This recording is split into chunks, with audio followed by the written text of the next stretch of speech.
What's up, boys? Welcome to this video. So, Season 4 has come, and I'm here with the new Windwalker Monk PP guide. I stream almost daily on Twitch, so if you want, you can follow me there for Windwalker Monk content or any questions you might have.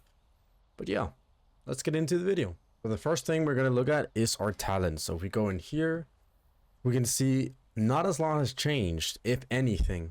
So the only thing that has really changed from last season is that we don't have to go Den of Chi-Chi because our tier set no longer requires us to play it. So right now I'm trying out Inner Peace instead of Den of Chi-Chi because I really like having energy 24/7. Even that's not the biggest problem with the monks, but in some scenarios it is useful. So yeah, that's the really only change from last season. The general thing you can do with your talents is this is your go-to, but you can, when you need detox, you will switch from strength of spirit and you'll put it in here. So against hunter silences or rogues poisons, so you're not 24/7 slowed if you're not the main target of the rogues. Otherwise, you don't really swap anything out here.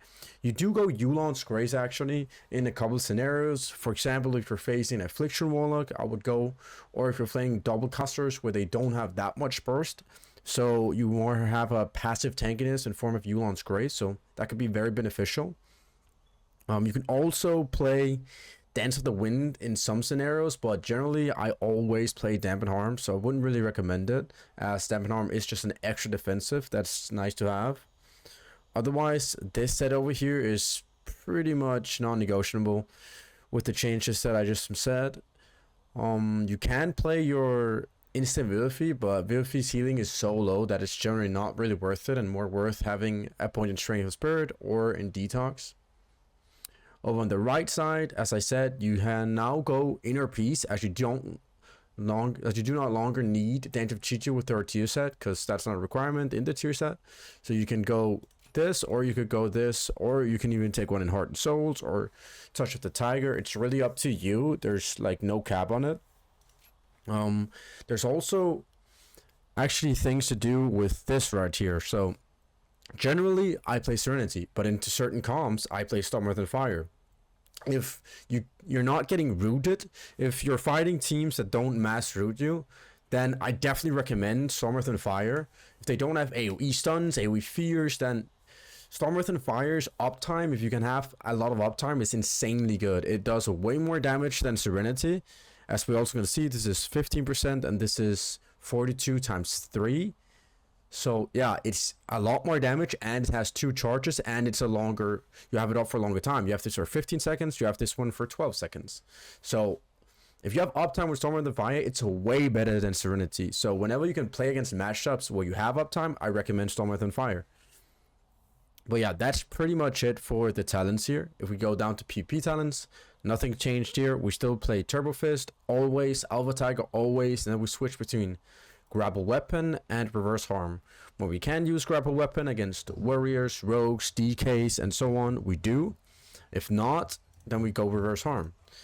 If you're fighting against Pharaohs or Boomies, I recommend also taking Mighty Ox Kick. Their main objective as a Pharaoh and a Boomie is cloning you. And when you don't have any kicks in your group anymore, you don't have your ring, you don't have any other ways to stop it, Mighty Ox Kick can come in very clutch, kicking up in the air and stopping that clone cast. You can also do it through precog, so it's, yeah, it can be really, really good. I would definitely recommend taking it against Pharaohs and Boomies. But yeah, that's it for the talents. We no longer have tier set that requires to go anything specific. We have damage on our Rising Sun kicks and damage on our Fist of Fury. That's it. So yeah, that's for the talents and PP talents. The next thing we're going to look at is gear. So that has, of course, changed a little bit as we got our new tier set. So if we go into item sets, we can see our new tier set here, which is on the head, the shoulders, the chest, the hands, and the legs. So currently, I actually got 4 set already here in the second week. I got a lucky vault where I got the shoulders. So I have it on hands, legs, chest, and shoulders. You're actually fine going also with head. It's not that big of a deal, as we can see here that head is haste mastery and shoulders are crit haste. So haste is our worst stat, and they both have haste. The shoulders have a little bit more crit, and the head has a mastery, which is our best stat. But as They both have a lot of haste. It doesn't really matter that much which one you get. Also, right here in the start, we get a free conquest piece for our head. So I would recommend going shoulders now. And then you can craft this next week when we get another spark. So you can have the most amount of conquest gear as possible at the start. So next week I'll be crafting my head. So I have a conquest piece there for free as well, without even having to spend any conquest, as this is the quest you get from the first arena you complete. But yeah, I have it on my shoulders, chest, legs, and hands. I would recommend that for now, as it's the most beneficial and optimal way of getting as most conquest gear as you can.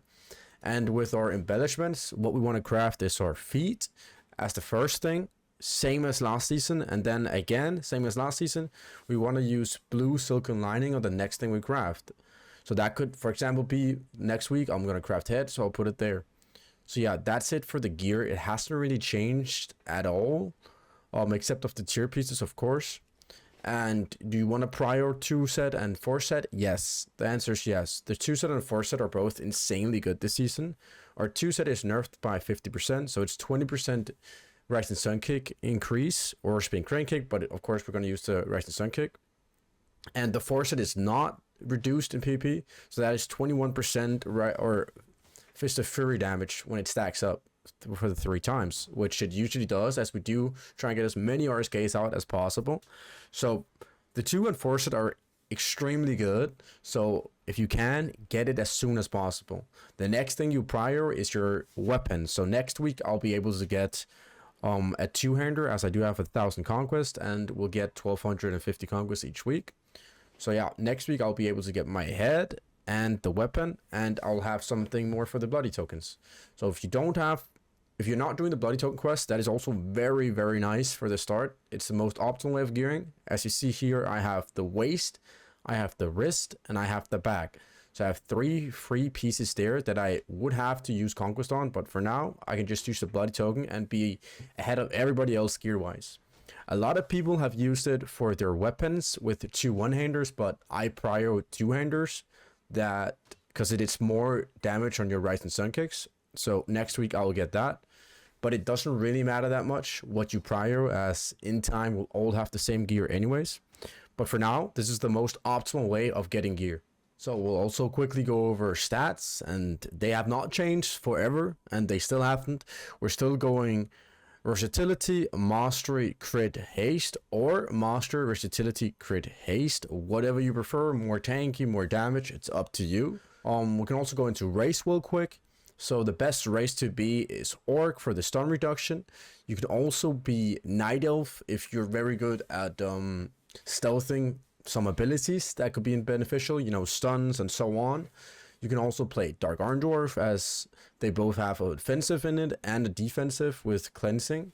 You can play human as well.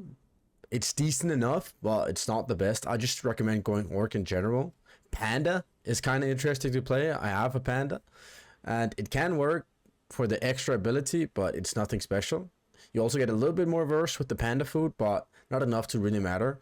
The last one you can also go is probably Gnome, for there's a lot of routes in the game, and having an extra Tiger's Lust can be very nice. But yeah, those are the races I would recommend. If we jump into the best comps for Windwalker, here I'm specifically talking 3v3 arena. I would recommend, as of last season as well, Outlaw Rogue Windwalker is the best comp you can go as a Windwalker monk.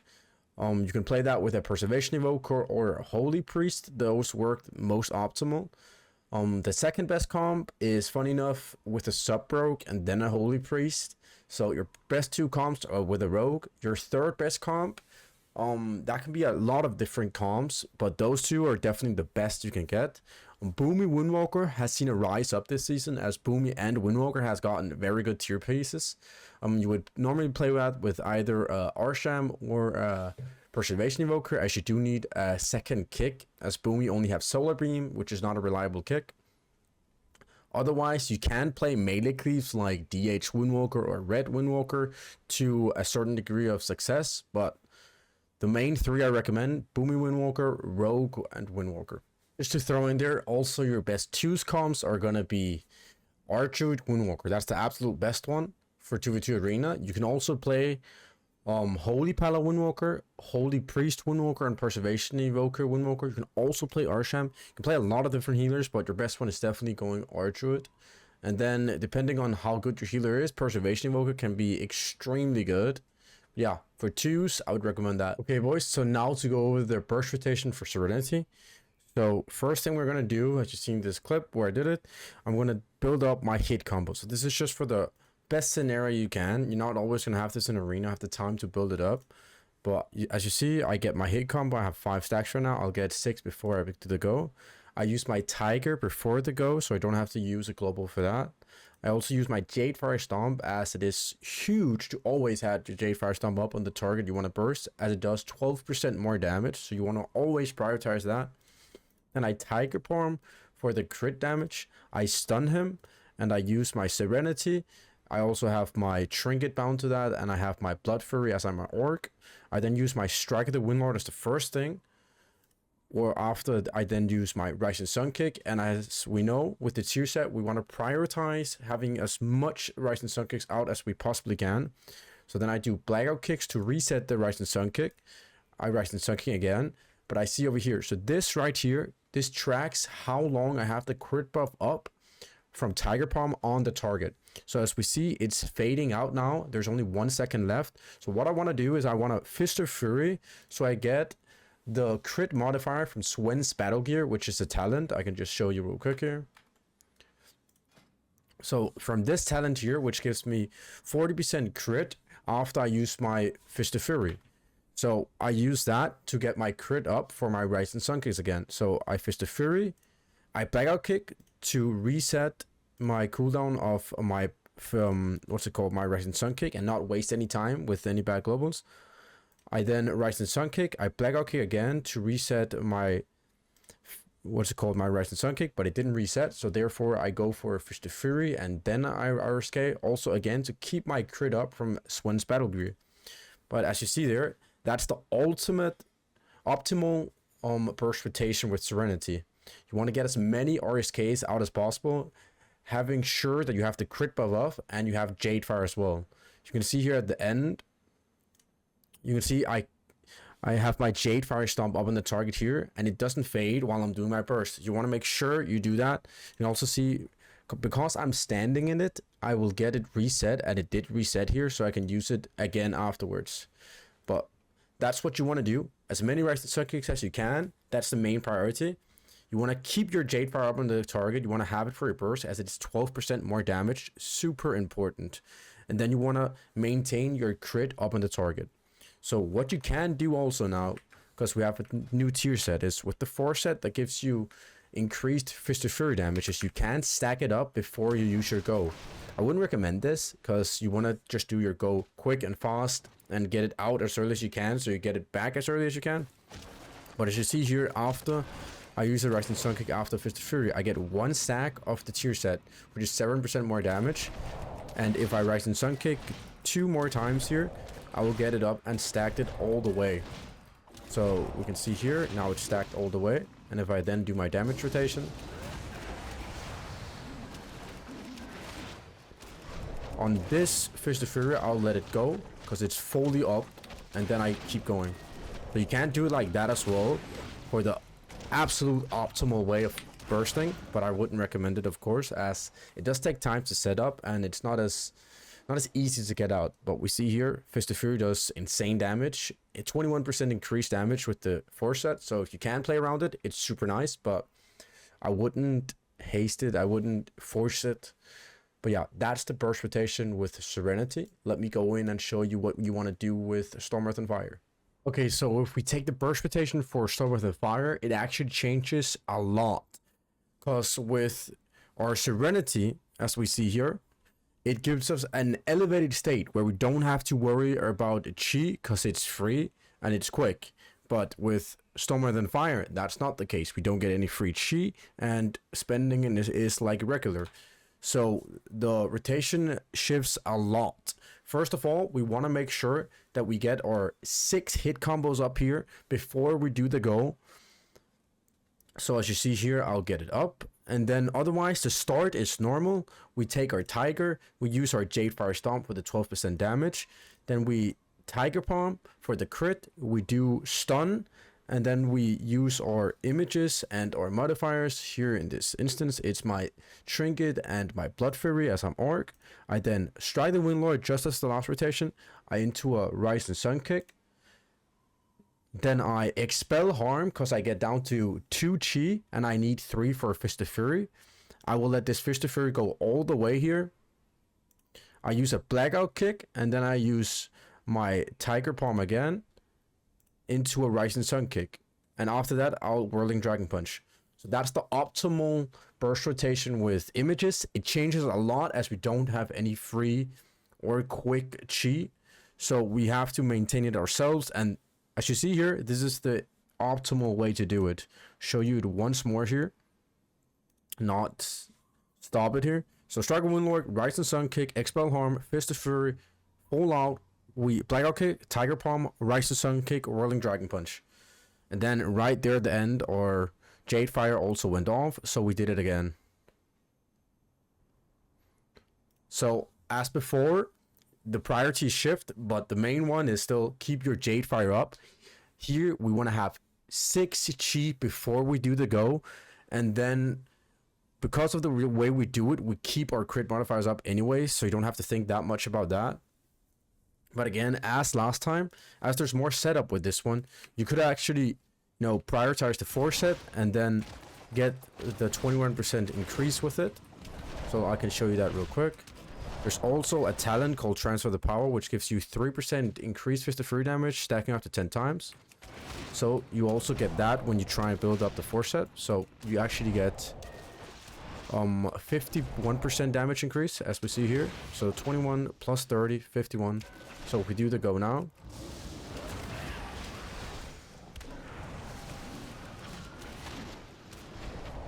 So I didn't do it exactly the way we could there, but I just want to showcase you the Fist of Fury, as it does insane amounts of damage. So this was 148k, but this was only for me. So you got to times that with 3, and then you get the actual damage of the fist.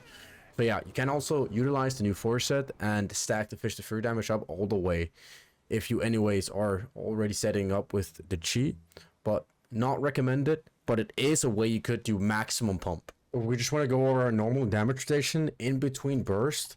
The setup will look, you want to get as many Rising Sun Kicks out as possible, so you want to prioritize that. And if you're fighting melee comps, spam fisting for the tankiness of always parrying is super good as well. And then of course Jade Fire Stomp is your main priority. So when you're in between goes, not on burst, you just want to keep this up, as it is 12% more damage increase. And when you're standing in it, you will get it up more often than the cooldown it says. So that's your prio. In between the goes, also because your Serenity is 1.5 minutes and this is 1.5 minutes, you actually have a free go with your Strike the Windlord. So in between that, you just want to make sure you have your Jade Fire Stomp up and then Strike the Windlord. So that's just the normal damage rotation. You're fighting melee cleaves, make sure you have your Fist of Fury up almost 24/7, as it's insane tankiness, and it's also really good damage. And the main prio in damage rotation is Jade Fire Stomp. Make sure you have this buddy up 24/7. Reset it as much as you can by trying fighting in this area it puts out. But yeah, that's it for the damage rotation. Okay, so now we're gonna go over our macros. So first thing I have is I have my focus disable. So I tried using Arena 123 disable. It didn't really work out for me, so I just went back to focus disable, which is a normal macro where your focus target, you can use the button for that and then you focus that instead of your main target. For disarm, I've gone with Arena 1, 2, and 3. It works well with me, so I'm not only using focus there, but Arena 1, 2, and 3. With Karma, I only have a focus Karma. I don't have a Arena 1, 2, 3. As for my instance, I haven't needed it. Interrupt, I'm also using focus. Haven't really needed a Arena 1, 2, 3. I tried it out, didn't really like it, so I went back. With Tiger Lust, I do recommend having a party 1 and 2. So you can pretty quickly, instead of having to click your party, then you can just instantly press one of these buttons and you will use Tiger's Lust on one of your parties. The next I have Arena 1, 2, and 3 with my paralysis. So again, the same with my disarm. It works well for me having Arena 1, 2, 3 with my paralysis, so I can just don't have to target or have focus them to be able to paralysis them. Here I also have to focus, which I used to use, but I upgrade to party 1, 2, 3. And then here, because I only have party 1, 2, 3, if I want to paralysis a pet, I couldn't do it with any of these, so I have an extra keybind here, Alt R, where I use that. Next is my Serenity. So this automatically changes it out, so I don't have to have 2 buttons for SEF and Serenity. So you see down here the button is, so if I go with my images instead, Storm, Earth, and Fire, it will automatically change this button to apply with that. So that's just a nice one to have. And also I have modifiers in it. You can see I have my Blood Fury and I have my trinkets. Otherwise, I have my Vivify, Party 1 and Party 2, so I don't have to click and then heal. Works well with me. But yeah, I don't really have any much more of that.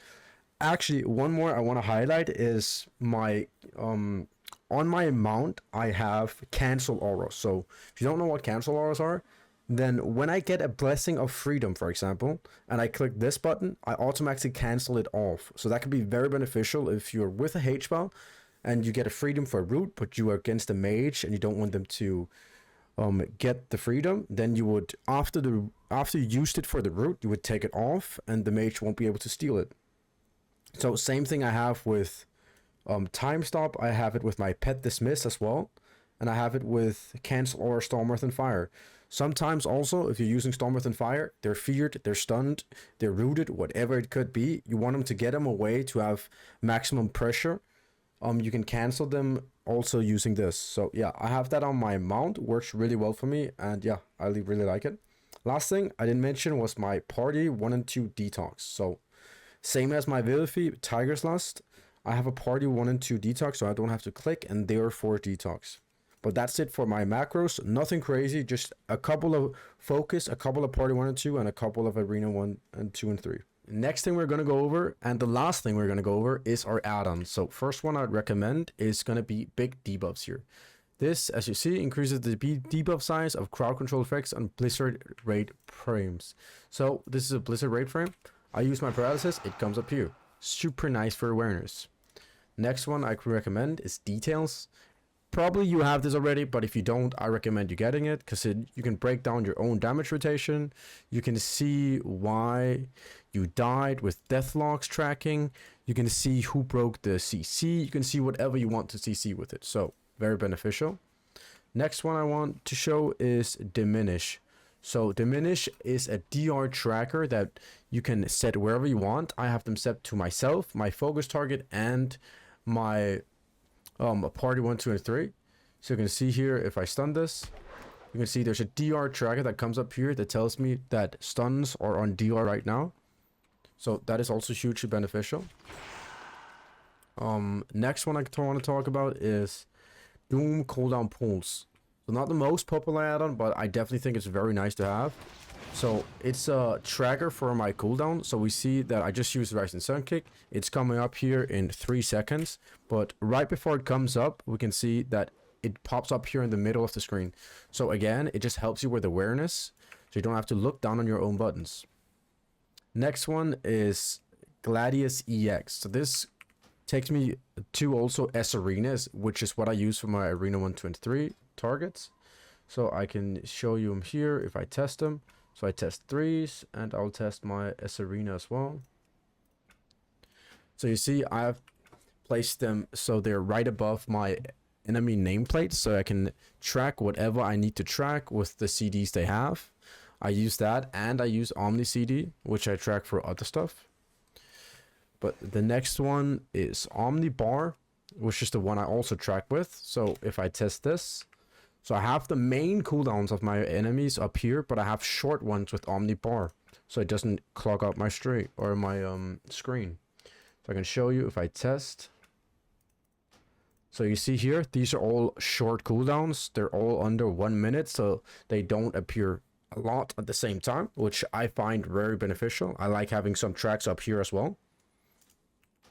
Next one we talk about is Omni CC.